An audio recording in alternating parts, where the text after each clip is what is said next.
Please stay tuned for the rest of the video. But first, let's have a word from today's sponsor, the Likewise app.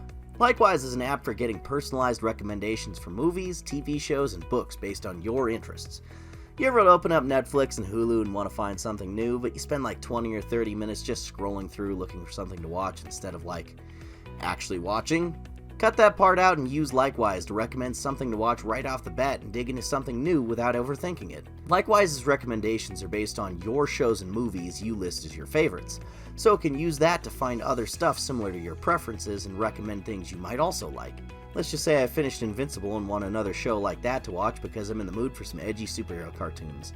Likewise has a list of similar shows and movies that I can check out instead of spending forever searching for something. And recommendations like this are daily, so you never run out of things to watch. Likewise also features a way to save lists of all of your favorites so you never forget the media you enjoy. And you can create groups to join into community discussions about your favorite movies and shows. So be sure to follow me there. I think one of the best features is that you can also look up any of your favorites and immediately get a concise list of every platform it's currently on. Sometimes I just want to watch an old favorite and I don't want to go through every streaming service one by one to find it. Now Likewise can tell me where to go for it instantly. Click the link in the description to download the Likewise app and follow me there. It's 100% free, so it's a no-brainer. Now back to the video. It's been over a year since Marvel's Avengers released and communally disappointed a lot of people by not really being the game they were looking for. I myself gave the game a more hopeful and middle-of-the-road review where I praised the elements I liked about it, mostly the linear levels of the main campaign and the character interactions in the story, though Guardians of the Galaxy came along and blew this out of the water by doing all that same stuff better. Like a lot of other people, I despised the mission structure, bland locations, and generic enemies and frustrating implementation of paid DLC that took up the lion's share of this game. Yet I desperately wanted to like all of the parts of this game that weren't live service related. But with time, even that soured. The Kate Bishop DLC came out and dashed my hopes of things getting better with time, because it just doubled down on all the aspects of the game I hated and dumped the ones I liked. It was all massive, boring areas of deserted wasteland full of generic robots and uninteresting cookie-cutter mission objectives. So I gave up on it. I didn't want to play Hawkeye or Black Panther because I could already tell those were going to be more of the same. I predicted that you wouldn't even be able to go into Wakanda, just the jungle surrounding it, because then you'd have to have art design and levels and creative architecture, and that's all too hard. It's easier to just copy and paste trees on a warped terrain and then put on a dirt or snow or grass texture and call it a day. The only way I knew I would put any time into this game again was when they added Spider-Man, because I love that character and I wanted to see how they'd handle him. And I gotta say, after playing a fair amount of the Spider-Man DLC on PS4, I can confidently say this was the final nail in the coffin. I take back every nice thing I said about Marvel's Avengers. This game cannot be saved.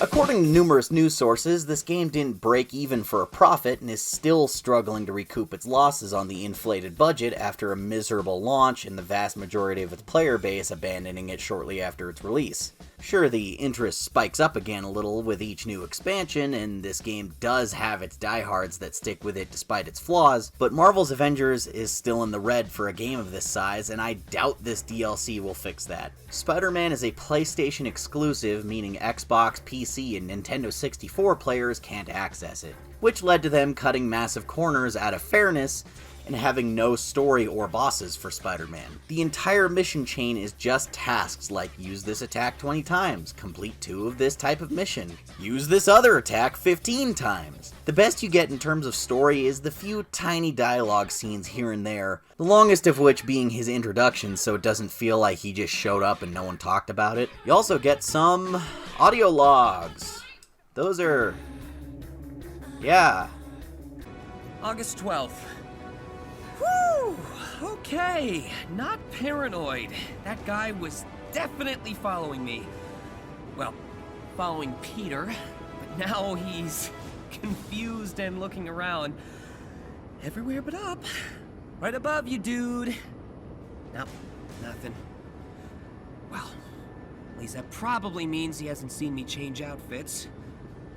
Huh. How long has he been doing this? He spends so much time nervously stuttering through all of these that I can read them in about a quarter of the time it takes him to say them, so maybe just, like, don't look at the screen when you listen to them. How the Earth's mightiest have fallen. They're so destitute now they can't even afford to fully render this opening montage, and instead it's one of those cheap motion comic things you get in low-budget license games all the time when they have corners to cut. Biggest superhero character of all time and the biggest movie franchise of all time, and they're having to resort to some of the old chop chop. Come on, guys. I'm talking to my fans right now. Sorry about that. But yeah, I've been a little busy, and I've sorta not really kinda been working with the Avengers.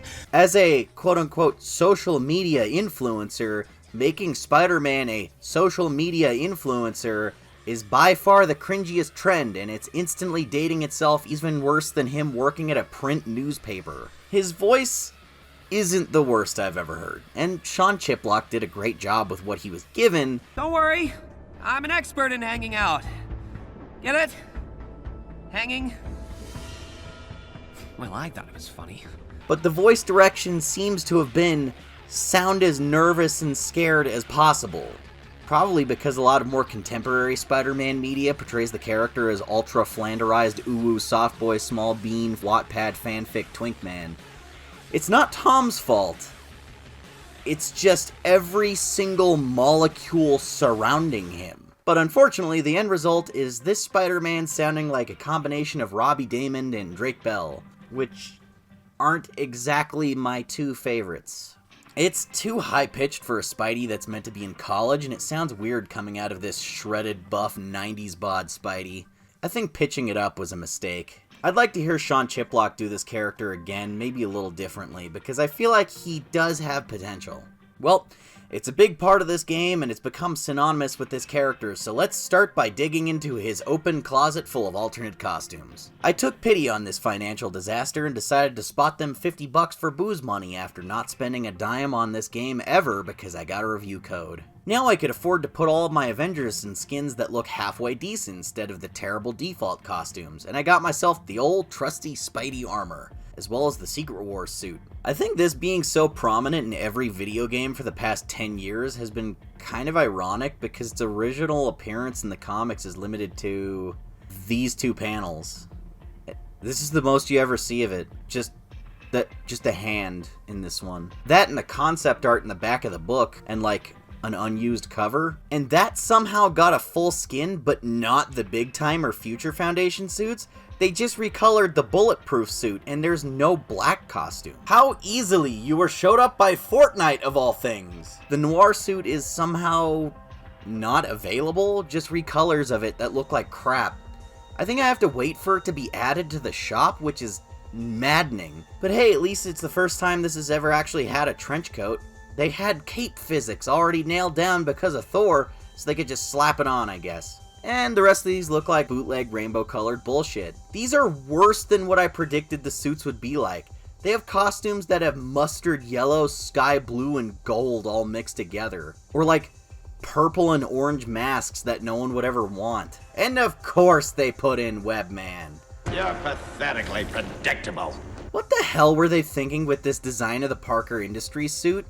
They connected the eyes in the middle? You have your mother's eyes. And they were always too Fucking close together! So take the handful of good cosmetics and throw the rest in the trash. It's good to know having zero faith in this game's level of restraint paid off. I will admit, however, that this default costume you get at the very start is the most scrumdiddlyumptious phantasmastical Spider-Man suit I've seen in years. It has nice materials, the seams are in sensible places, the webs look neat and clean and visible at a distance, and the colors are really nice. And it's cool to have a relatively buff Spidey in something after he's been portrayed as more stringy and thin in recent stuff. I love this costume. I wish this is what the movie costumes look like. And then to contrast, we have this atrocity. It's like every bad Spider-Man redesigned ever lumped into one costume. Panel lining on the blue parts that serves no purpose, chunky black lines bordering the shoulders and everything else, segmenting the red in ridiculous ways that don't make sense, and hideous logos on the front and back that for some reason remind me of the Mega Bloks logo. I can't explain it. Want to hear me rag on this for a few more minutes? Here's a time code to skip that. I have pages and pages of material. Everyone's talking about the war on Christmas. I want to talk about the war on Spider-Man's fucking sleeves. Almost every time we've seen them for the last decade, they've been segmented with black or blue lines or omitted entirely. There's an argument to be made about modernizing superhero costumes, like taking the trunks off Batman or Superman, but why has this completely benign design element recently accrued such vitriolic fucking ire and hatred from every concept artist from here to Timbuktu? Every goofy asshole with an art degree and a drawing tablet thinks they're completely reinventing the wheel by slicing up this part of the suit like it's a bold new choice that's never been done before, and then proceed to jerk themselves off with their newly minted, overwhelmingly blue abomination as the checks from Sony and Marvel roll in. What's the reasoning? Is it because the webs on his biceps are hard to draw when he bends his elbows and everyone's gotten lazy? Bunch of bitches. Hashtag restore Spider-Man sleeves. Why would you remove the belt if you were going to just put big lines on it to imply where the belt should be? Doesn't that, like, contradict the whole point of removing it? All you're doing is drawing attention to the fact that it's not there. By having it cut this way, it looks like the red part starts too far up his belly and it gives the impression the suit doesn't fit properly. Your big idea on how to reinvent the most iconic superhero costume was to make it seem like he was too tall for it? I swear to God, they really thought about giving him toe shoes. The thought occurred to them in the process. I just know it. It was the only thing they had the sense not to go through with. Fuck this thing. How easily you were showed up by Fortnite of all things. So anyway, let's talk about the gameplay. The combat feels about the same as any other character in this game, with your strong and light attacks and your constant button mashing and occasional dodge. His moves are very reminiscent of how he fights with the Insomniac games, with very similar animations, but they're still relegated to the same two buttons instead of a more specific command. So doing these moves doesn't feel as satisfying and deliberate, even if the combat looks about the same visually as the better Spider-Man. Well, it looks the same, but like 60% slower. Dollar store ass Spider-Man. Swinging isn't terrible, but it's not really great either. You can't influence your direction too much while in mid-swing, so it's damn near impossible to swing around a corner fluidly, and you have to readjust yourself between swings instead. It's very slow and heavy feeling, and has a set height limit in the game's maps with webs that don't connect to anything. They don't even just go all the way into the sky, you can see them actually attached to nothing. Ironically, swinging in the city or in a tight corridor is less fun than just an open field with nothing around you for miles. At least here, you don't slam into something constantly and you can start to pick up a little speed. But when you're anywhere else, it's just too unruly to get movement with nuance. It's just underwhelming and not really fun or dynamic. How easily you were showed up by Fortnite of all things. For something called impact webbing, this sure feels fucking limp. Playing multiplayer is once again fun, not because the game is fun, but it's fun hanging out with people I like. The game is just something to keep your hands busy. I might as well be playing with a fucking Rubik's Cube. Or I could just build a Lego set and then rip it apart piece by piece and then build it again to simulate playing this game. Again! I love repetition! In the time since I've played Avengers last, I got into Fortnite because of that Alien and Predator DLC, and I now have a frame of reference of how a competent live service game works. It has frequent updates of new content, the microtransactions aren't overwhelming, and you can still have fun with the game without spending money on it. And the progression through the battle pass is simple and understandable. The tasks to gain experience points are easy to grasp, and you can just jump in and do them every round. The level 100 unlock every season seems like something actually achievable that you can get if you just play a little bit every day, which keeps you coming back. In Avengers, progression is an obfuscated slog with confusing challenge instructions, challenges that take way too long to complete for not nearly enough reward, and gameplay that's stiff and repetitive. I want to put this game down forever, 30 minutes after turning it on every single time. In fact, this game makes me sleepy. Every time I tried playing it for this video, I just wanted to stop and go lay down. Square's Avengers is a secret government op to pump melatonin waves through your Ethernet cord directly into your brain so you're too sleepy to realize how terrible everything's gotten outside of your home. This just isn't how you design fun progression. Every task is tedious and takes forever. The challenge card keeps throwing terminology at me for certain attacks I need to do on enemies, but it never explains what the hell each one is. There's dozens of different moves with different names, and I have to go digging around in the 4 pages of skill trees to figure out which one I'm being asked to do, only to find out it's a move I haven't unlocked yet and have to grind for hours to obtain just so I can even start a percentage of that daily challenge. And then on top of that, it's the mission chain that does pretty much the same thing. I have to defeat high value targets from aim 3 times? Well, I'll be damned if I can figure out who they're talking about without just Googling it and seeing where they spawn. Okay, so just enemies with the skulls above their heads. Why not mark a place on the map where those enemies spawn for me so I don't have to go guess where they are or look up the answer? Make it easy on me if you're not going to make it fun. I think the reason this game failed is because it's just so inaccessible.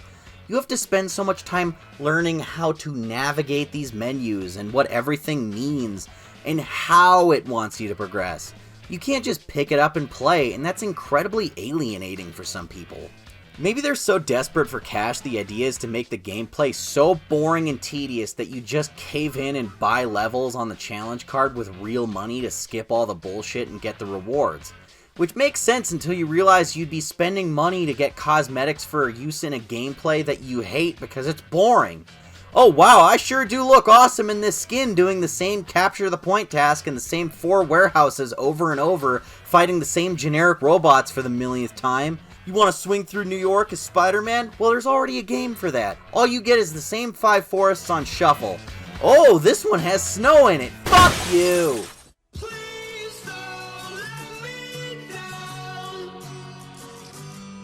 The mission chain is boring and tedious to the point that I don't see any real advantage in finishing it. They don't have any bosses for Spider-Man to fight, but they do name drop Mark Raxton a bunch of times and have him appear in one tiny dialogue scene at the end just so he could not be Molten Man. So like, what's the point of all that even? Why am I playing this? I was starting up the Spider-Man mission chain with my sister and my fiance both watching me, and I was like, kind of bragging and joking, and I said, hey, can you believe how weird my job is? I'm technically working right now. And my little sister looked at the screen and deadass just said, yeah, this definitely feels like work. And she's right. This sucks. I'm not having fun. Playing this feels like a chore. I don't want to beat it just so I can say I beat it. And the reward is a costume that I clearly don't like, so why bother? They didn't put any real effort making this DLC fun, so why should I play it? I like Spider-Man, sure, but not enough to be bored for hours and hours on end for some stupid sense of completionism. If they're not going to try, then neither am I. I'm done with Marvel's Avengers, and you should be too.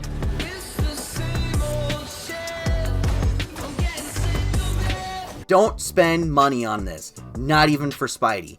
Just go buy Guardians of the Galaxy instead because it's a much more entertaining, polished, and passionate product. You can see love in that game. Marvel's Avengers doesn't love the source material. It doesn't love its player base because it lies to them and then rolls it back when called out for it.